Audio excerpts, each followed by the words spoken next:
Hello, everyone. Welcome to this journey of me typing in a book. So, we're going to be reading about Miss Pac Man and Frogger. I have played both of these games. I could never get to. I know Miss Pac Man has, what's it called? I know Miss Pac Man has a story to it, unlike, um, the original Pac Man, but it does have cutscenes too. And I could never get past the second cutscene. I think I managed to make it to the third cutscene at least twice, I believe, but that's pretty much about it. So the original Pac-Man may be the choice of purists. Yeah, you mean stupid idiots, like frickin' people who have no lives that they don't care about the fucking sequels to arcade games. But there are plenty of arcade aficionados, I have no idea what the hell that word means, prepare to argue that Miss Pac-Man is a superior game. It is a superior game because it has cutscenes unlike the original one, and it just looks better. To be honest with you, even it's a maze game, so it's made by Midway. Oh, we've got Midway and Konami. That's interesting. Two of the heavy hitters from the from the 2000s, which we'll probably see them more often in the 2000s. So it's gonna be really interesting. Released in 1981, so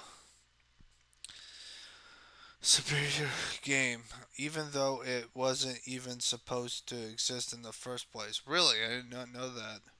The game started but at generally Computer Corporation, a small outfit that reversed engineered the Pac-Man code and created a hack called Crazy Auto. Okay, that makes no sense. New mazes and other enhancements. The auto character was simply Pac-Man. Crude pair of legs tackled on. That sounds fucking horrifying. You see Pac-Man with a button. What the hell is this? Pac-Man 2? Like, I know Pac-Man 2, the main character has fucking. I know nowadays Pac-Man has some legs now because of Smash Brothers and Pac-Man 2, which that game was fucking terrible, but you know. But when American Pac-Man distributor Midway saw Crazy Auto, it excelled where it excelled impressed enough to purchase the rights, replace Auto's legs red bow, and called it Miss Pac-Man. That's when Pac-Man got a fucking girlfriend or a fucking wife for that matter, because he has kids, I believe. Pac-Man and Miss Pac-Man have kids. Most of the tweaks in the semi-elect sequel, such as dancing bonus fruits, mid although are mid okay. Although the use of four different maze designs introduced a variety lacking in original. Yeah, because the original was just one maze doing it over and over again, I believe. And in Miss Pac-Man, they added more mazes, and I think that's really good. Remember, this was back in 1981, so they had limited hardware to do it.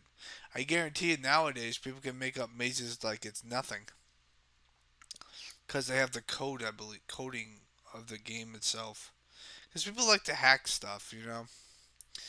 But the gameplay updated that had significant impact for coin-op jockeys was an element of randomness program, the ghost behavior, rather than predictable I don't even know what that word means. I know what the word means. Be algorithm. There we go.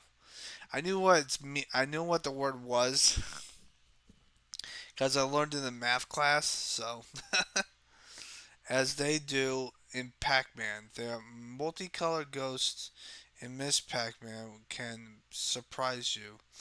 Shot players have to occasionally, instead of following a foolproof pattern. Okay. The most groundbreaking aspect of this game, though, is Miss Pac Man personally. In fact, she is the one First video game character to have won. Let's face it, Pac Man is an icon, but he's got no charisma. Diction of that Miss Prefect made all the difference. Portrayed as a alluring mix on the cabinet art and in-game cutscenes. Yeah, this is the first game I believe in the arcades, well, in any game for that matter, that actually had fucking cutscenes when it wasn't an RPG or role-playing game, which I think is really interesting. Miss Pac-Man may still be a two-dimensional sprite spirit on the screen, but she has depth. Little wonder that despite shade shady organs.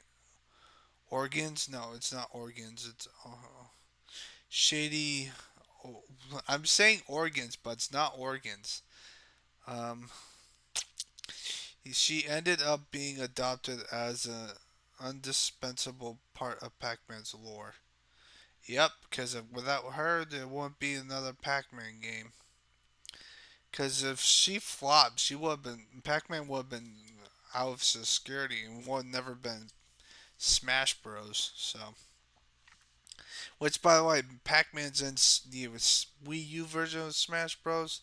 And Smash Bros. Ultimate. So now we're getting into Frogger. Frogger's a really interesting game. I sucked at this game because trying to get the frog into those square things that you see on the side, um, that was the hardest thing to do for me when I was a kid because I sucked at it. Because the thing moves, because I think the thing moves when it moves faster when there's one space left, and it's just plain fucking ridiculous.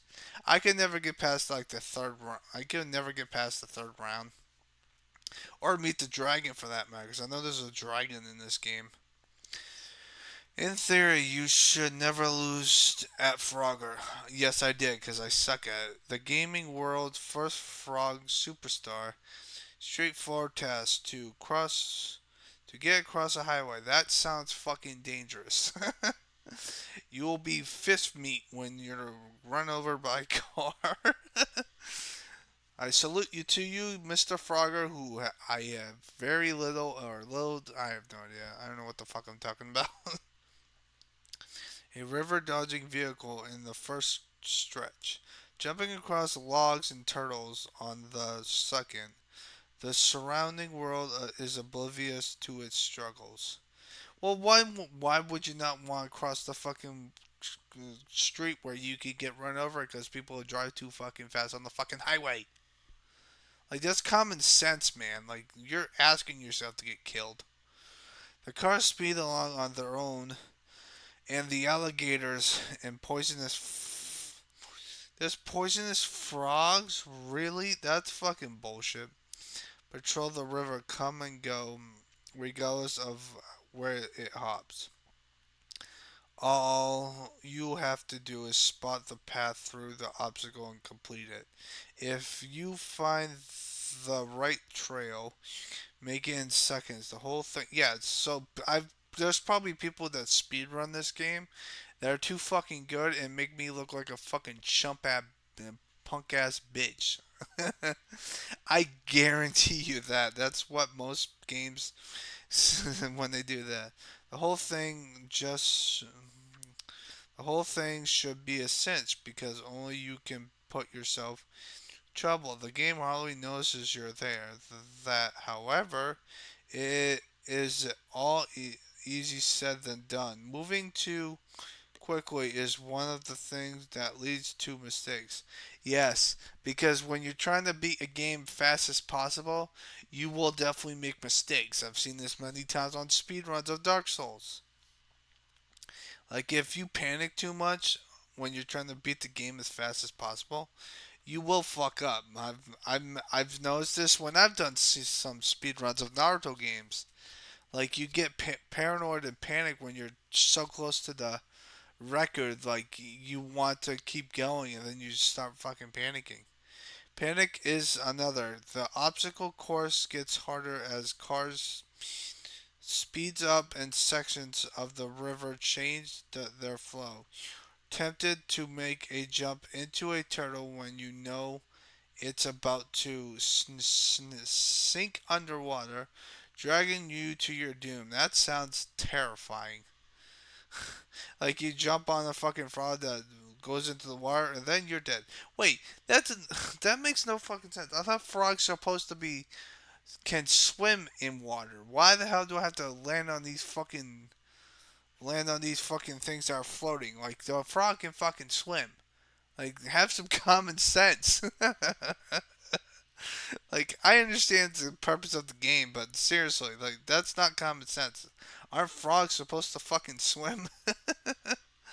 Like that makes no sense. And it's easy to impatient around the slow moving cars, even though the game count you as dead for hitting either the front or the rear. You're led to make arrows by fearing vulnerability, okay? By your eagerness to grab that difficult far left berth on the safe end of the board, uh, or by chance to grab a fly for an extra points. Yeah, that's what they yeah, because you can grab fucking flies. A monster hits of the coin operator arcane era. Frogger anticipates the pleasure of platformers. Yes, it is really good at platforming, especially for an arcade game. Because like Super Mario Bros., which we will get into when we get to 1985, because I know Super Mario Bros. Is on this in this book because it's an iconic game, and the fact that Super Mario Bros. Made sure that the video game industry did not die. So it has and Mario is still fucking going because of that reason. And it appeals to players who rather keep themselves alive than kill everything else them. Yeah, because you're a frog. You can't fucking destroy a car. The car's just gonna run you over. You're a fucking frog. You're not Godzilla. The frog's predicament draws the player into an environment that may be colorful and pleasing, but it is also full of threats. It's a place where shiny opportunities are put there to tempt you off the safe path, and where mastering the world breeds ridiculous joy. So I have played Frogger, I have played Miss Pac-Man. I was terrible at both of these games. Like I was decent enough to get to the next stage, but back when I was a kid, I was fucking horrible. Like I can never get past because I always panic or get paranoid. Especially when it comes to Frogger. I sucked at Frogger. I'm still bad at fucking Frogger. Because I can't get the fucking collision detection of getting into these freaking holes, man. It's fucking terrible. Miss Pac-Man, I was a little more better than Frogger, but not by much. So it's like ridiculous. So what's the next video game? Okay, so we got Gravitar, Ultimate One, Gorf, and Joust. I have played Joust. Oh, we're back. We're going into 1982. So I hope you guys have a nice positive day. Take care and always stay positive.